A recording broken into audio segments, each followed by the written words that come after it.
Assalamualaikum warahmatullahi wabarakatuh. Bertemu lagi dengan saya Herman Jambek. Tapi sebelumnya seperti biasa, yuk mari kita ngopi, ngobrol perihal iman, ngobrol perihal Islam.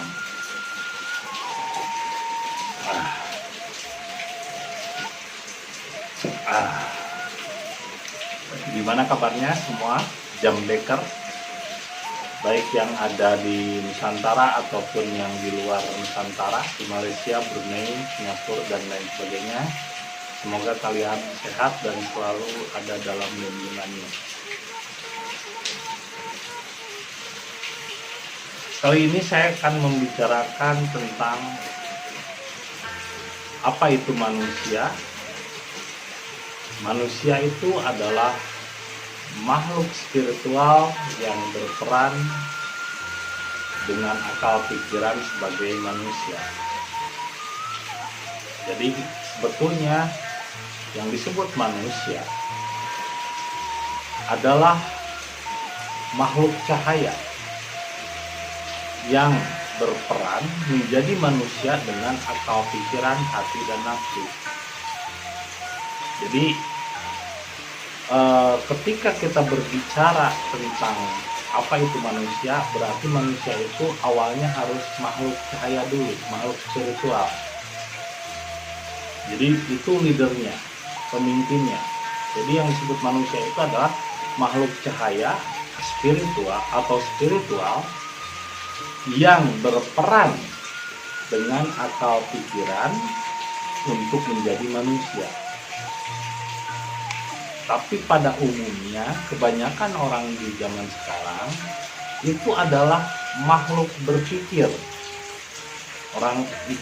Kebanyakan sekarang itu makhluk berpikir yang mencari tahu apa itu Nur Muhammad, yang mencari tahu apa itu spiritual. Sedangkan di dalam ayatnya Nabi Muhammad sendiri mengatakan mal insan hayawanun natik, sesungguhnya manusia yang berpikir itu adalah hewan. Jadi nggak ada jauhnya kalau kita masih menggunakan dominasi pikiran, itu nggak ada jauhnya dengan hewan atau binatang, belum dikategorikan sebagai manusia.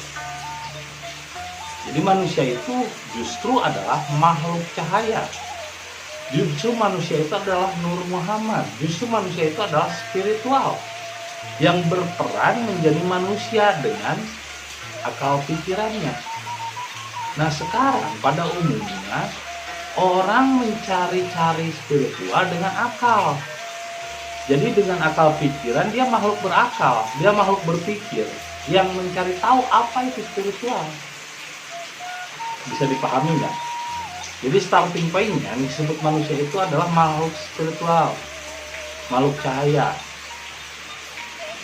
Dia menjadi manusia, berpengalaman sebagai manusia, bukan manusia yang berpengalaman menjadi spiritual, bukan.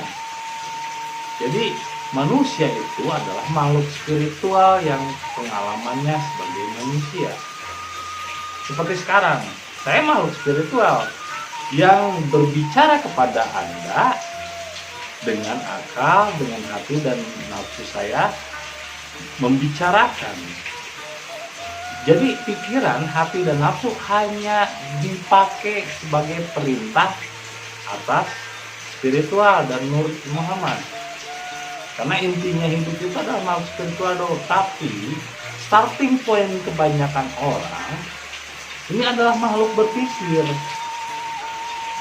Dia berpikir mencari tahu apa itu spiritual, apa itu Nur Muhammad. Dijelaskan dengan pikirannya. Dia nggak akan kekejar, nggak akan bisa kecapai karena pikiran ini terbatas. Ketika kita berbicara Nur Muhammad, ketika kita berbicara spiritual, ketika kita berbicara ma'rifat, tapi dengan akal, dengan pengetahuan, ujung-ujungnya jadi terpisah antara Allah dengan makhluknya, jadi terpisah.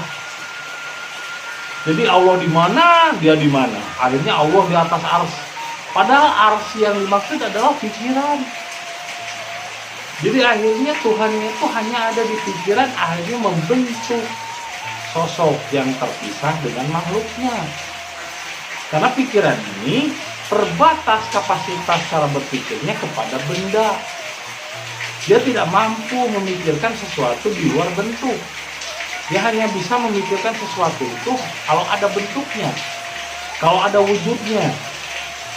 Misalnya bayangkan angin. Kita mengerti angin karena ada rasa. Tapi ketika disuruh untuk membayangkan angin, yang terbayang oleh pikiran itu adalah bendera yang tertiup angin, daun yang tertiup angin. Jadi yang terbayang oleh pikiran adalah benda. Artinya, membicarakan Nur Muhammad, membicarakan makrifat, tapi dengan pengetahuan akal, maka itu akan menimbulkan amarah, kebencian, kedengkian, dan akhirnya mengkafirkan orang lain. Karena apa? Karena pikiran ini adalah api, pikiran inilah nar, pikiran inilah neraka. Pikiran itu adalah api atau neraka. Karena pikiran ini adalah jin. Jadi ketika Anda berpikir, berpengetahuan, berilmu, mempelajari makrifat, tapi dengan pengetahuan, itu ujung-ujungnya jadi jin, jadi sakti. Akhirnya Anda menganggap bahwa kalau orang yang makrifat itu setelah mati moksa, hilang raganya. Akhirnya jadi larinya ke hal-hal yang tidak ilmiah, tidak alami. Kita kan makhluk spiritual yang ditugaskan untuk jadi manusia. Ya manusia itu biasa saja alami. Kalau sakit ya berobat. Kalau haus ya minum. Kalau makan, kalau lapar ya makan. Itu kan jadi manusia biasa saja. Kalau meninggal ya kalau cara Islam dikubur, ditimbun tanah. Kalau cara Hindu dibakar. Kalau cara Toraja diangin-angin. Atau kalau cara orang-orang India dibuang ke laut. Ya terserah, karena dari 4 unsur: air, angin, api, dan tanah. Kalau melihat wujud, tapi tidak lantas dianggap bahwa kalau orang yang bermakrifat moksa. Ya moksa itu Hindu ya, bukan Islam. Moksa itu adalah orang yang sakti karena dia mencari tahu spiritual, mencari tahu tentang ketuhanan, tapi dengan akal. Akhirnya lahirlah istijrat, kesaktian. Ada Nabi Muhammad jatuh dari kuda ketika perang Uhud, ya biasa giginya tanggal berdarah. Sakit, pernah juga ngalamin sakit. Manusia, bukan untuk jadi sakti. Nah maksudnya sholatlah dahulu sebelum kamu disolatkan. Artinya adalah bukan wujud, bukan fisik, tapi sholat jiwa. Latihanlah, hubungkanlah kontak Allah. Sholat itu kontak dengan Allah. Minimal latihan dulu sholat. Syariat agama, nanti disolatkan itu dihubungkan oleh Allah jiwanya, bukan tubuhnya. Jadi tidak ada hubungan.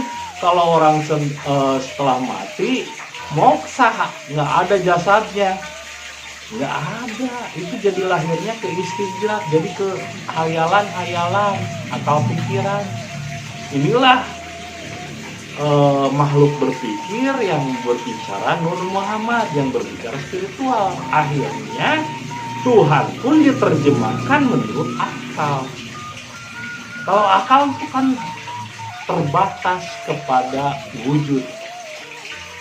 Jadi ketika berbicara sholatlah dahulu sebelum disolatkan, akhirnya bayangannya wujud, disolatkan kalau mati. Padahal bukan tentang kematian wujud, tapi kematian hati, nafsu, dan pikiran, lalu disolatkanlah jiwanya, terkontak hubung jiwanya.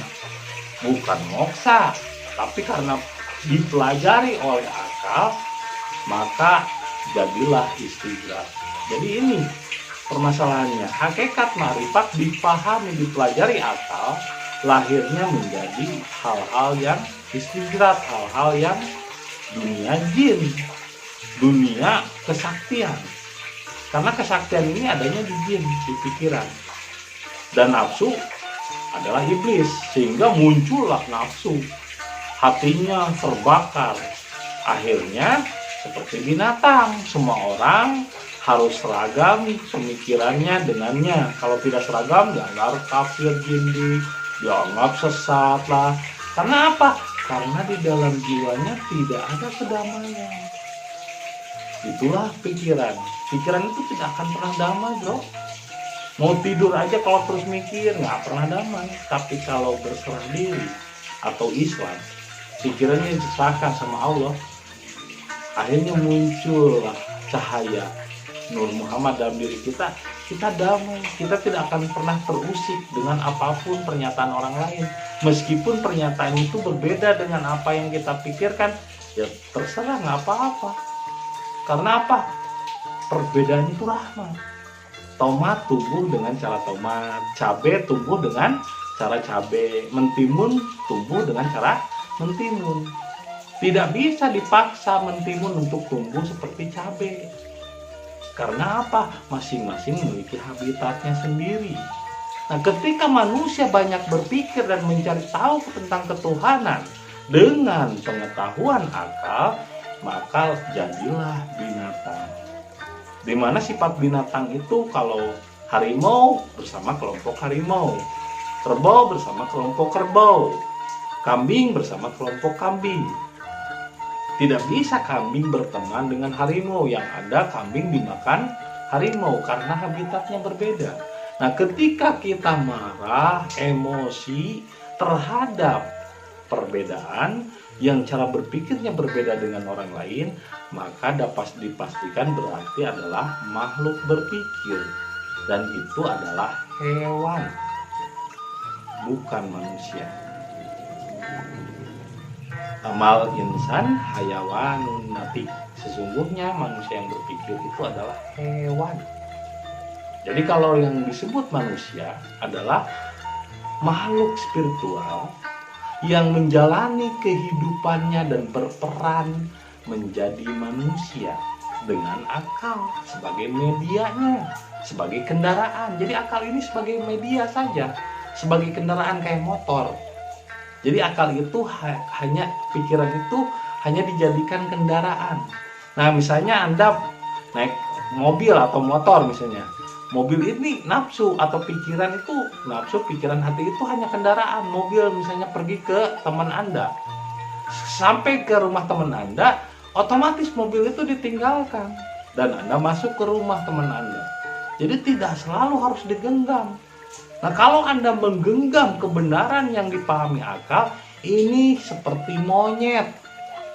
Tahu cerita monyet? Bagaimana cara menangkap monyet? Itu paling mudah menangkap monyet.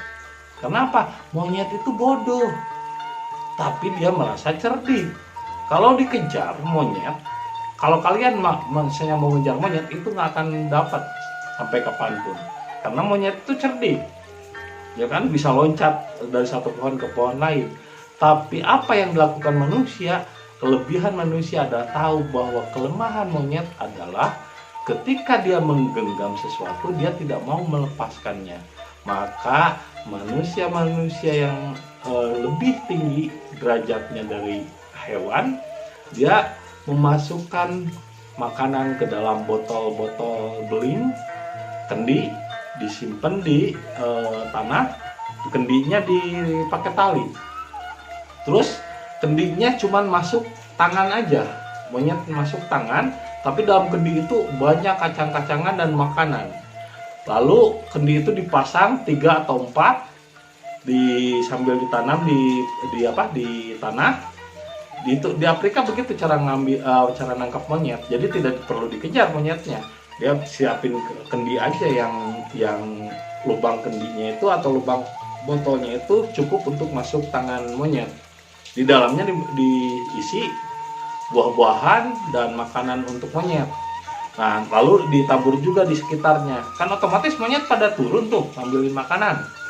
Karena apa? Karena cara berpikir orang yang selalu kepada makanan, lapak. Ini banyak kiai, ulama, ahli kitab, orang yang menganggap dirinya pintar itu sebetulnya ketika terganggu dengan persepsi cara berpikir orang lain yang beda dengan cara berpikirnya, sebetulnya hanya satu sih kepentingannya, yaitu dia pengen diakui dan dia takut kehilangan lapak. Jadi hubungannya berarti dengan apa? Makanan. Jadi kalau hidup cuma makan berarti sama seperti monyet, dia cuma nyari makan hidupnya. Dia takut kehilangan lapak. Jadi kalau misalnya ada orang yang pemahamannya berbeda dengannya, dilarang. Oh, dianggap sesat, dianggap kafir. Karena apa? Dia takut lapaknya hilang dan pindah ke lapak orang. Ini masih berebut makanan. Makanya saya heran nih, kenapa konsep dakwahnya kok yang dipikirin cuma perut gitu. Ya kan, dia nafsu sampai marah-marah untuk apa? Ya kalau kita kembali kepada Allah, ngapain marah? Meskipun Hindu, Kristen, Buddha, saya nggak marah. Bahkan di sini yang nonton itu bukan hanya orang Islam, ada orang Hindu, ada orang Kristen, ada orang Buddha. Saya tidak pernah menyalahkan. Dan masing-masing setiap agama ada kelebihannya. Ya. Nah, maka mereka yang marah dengan cara berpikir orang lain, intinya adalah berebut makanan, takut lapaknya hilang, ya kan? Dan intinya tujuannya adalah untuk makan. Kalau saya kan seniman, saya pelukis, ini lukisan saya. Ini saya bikin bingkai, malah bikin bingkai bentuknya yang berbeda. Ada heksagonal, segitiga dan lain sebagainya. Saya pelaku seni, saya tidak mencari nafkah dari berjualan kecap, berjualan omongan. Saya tidak mencari nafkah dari berbohong. Ya, kebanyakan kalau bicara tentang dakwah ketuhanan tapi masih dicernanya oleh akal, itu kebohong. Ya kan? Dia sendiri nggak pernah ngalamin. Dia hanya menghayalkan dan membayangkan tentang Tuhan tapi dengan akal, nggak akan kecerna. Nah, kembali ke kisah monyet. Jadi mereka itu kebanyakan seperti binatang, monyet. Hanya berebut makanan dan takut lapaknya hilang. Nah, ketika kendi-kendi itu sudah ditanam dan menggunakan tali, monyet itu turun dan ngambil makanan. Setelah makanan yang ada di sekitar di luarnya botol itu habis, dia pasti akan merongok ke dalam botol. Nah, ketika tangannya merongok ke dalam botol, istilahnya ini botolnya, ya kan? Ini ketika dia tangannya merongok ke dalam botol, itu dia ngambil makanan dan tangannya itu tersangkut di dalam botol kayak gini misalnya. Ini misalnya botolnya gitu, kendinya.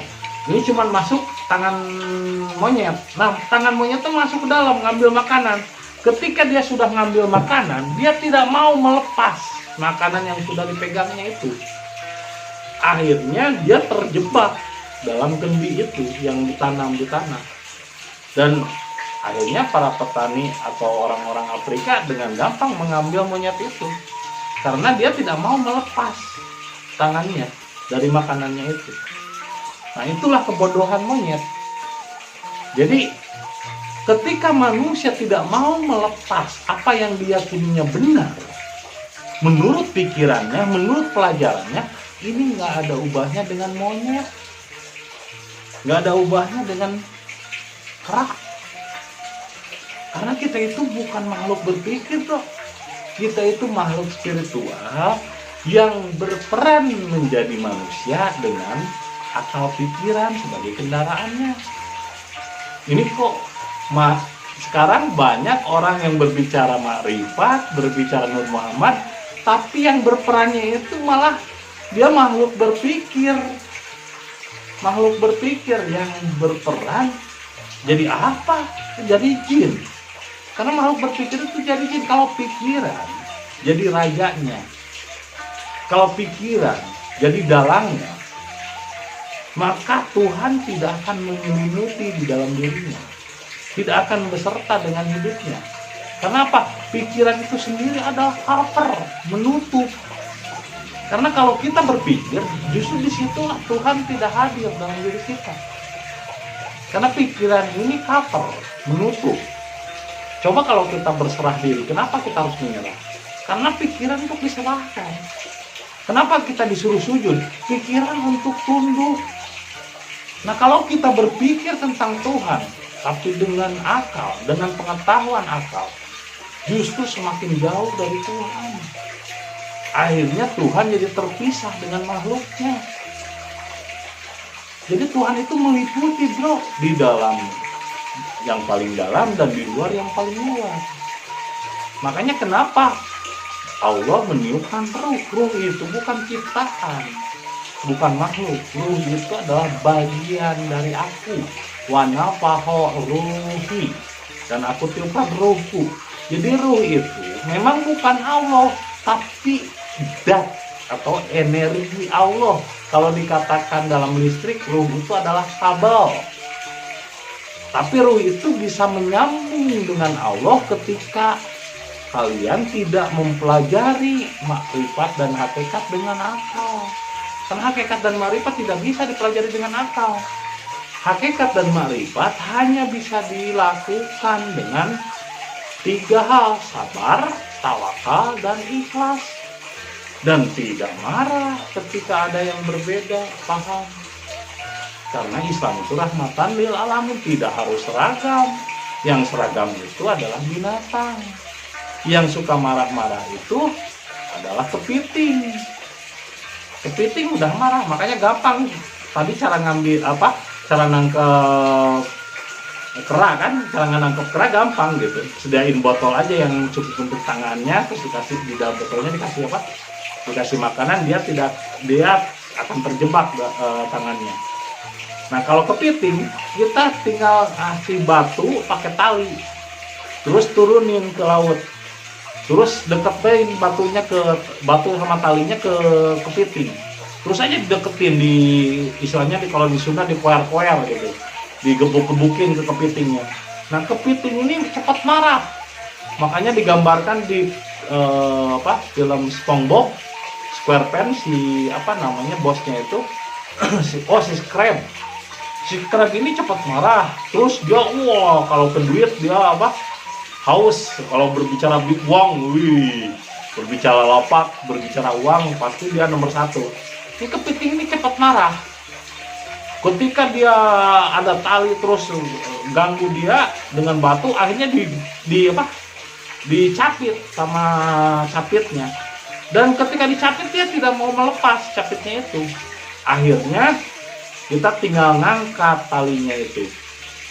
Jadi cara mengambil kepiting adalah memberikan tali terus dengan pemberat batu dan digebuk-gebukin ke kepitingnya, karena kepiting cepat marah. Dan tanpa sadar dengan kemarahannya itu, akhirnya kepiting itu dia sudah masuk ke dalam rebusan air panas dan dimasak sama manusia. Itulah kerugian kalau kita banyak berpikir, akhirnya cepat emosi, merasa paling benar.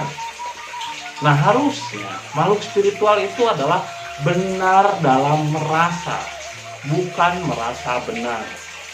Maka jadilah makhluk spiritual yang berperan sebagai manusia, bukan makhluk berpikir yang mencari tahu apa itu spiritual.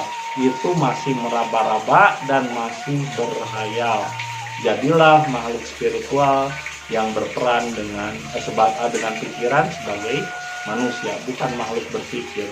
Jangan pernah mencari tahu. Nur Muhammad memikirkan Tuhan dengan akal, karena tidak akan terjamah. Bukan tempatnya dan bukan alatnya. Terima kasih atas kesediaannya menonton video saya. Semoga bermanfaat dan menjadi inspirasi dan hidayah bagi kita semua. Saksikan dalam video-video berikutnya. Assalamualaikum warahmatullahi wabarakatuh.